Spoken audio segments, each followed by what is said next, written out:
Santa Clara vai perfilando o seu futuro máis inmediato. Esta mañá o Concello anunciou a cesión por parte das clarisas dos bens mobles que se conservan dentro do histórico monumento. Trátase dunha cesión por 4 anos dos retablos, o órgano e as cadeiras do coro. Este patrimonio vai quedar en depósito no convento durante 4 anos.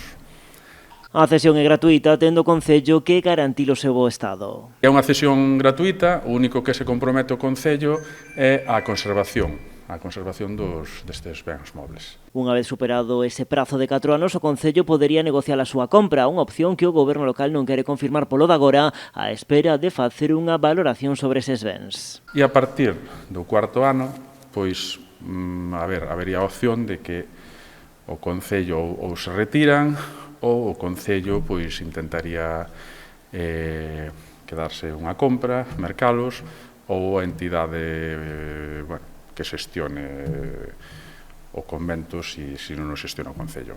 Ademais, tamén se acordou a retirada dos enterramentos que hai no xardín do convento. Eles o que nos transmitiron é que sí que estaban tramitando cunha funeraria, que pasa que hai trámites, non? Sobre todo sanitarios, a político-mortuoria, e entón eles os levarían, o que non sei é se os enterran no convento ou se os levan ao cemiterio. O concelleiro indicou ademais que o conxunto da operación de compra do convento conta xa co visto bo do Vaticano, un paso imprescindible para poder formalizar a venda de Santa Clara.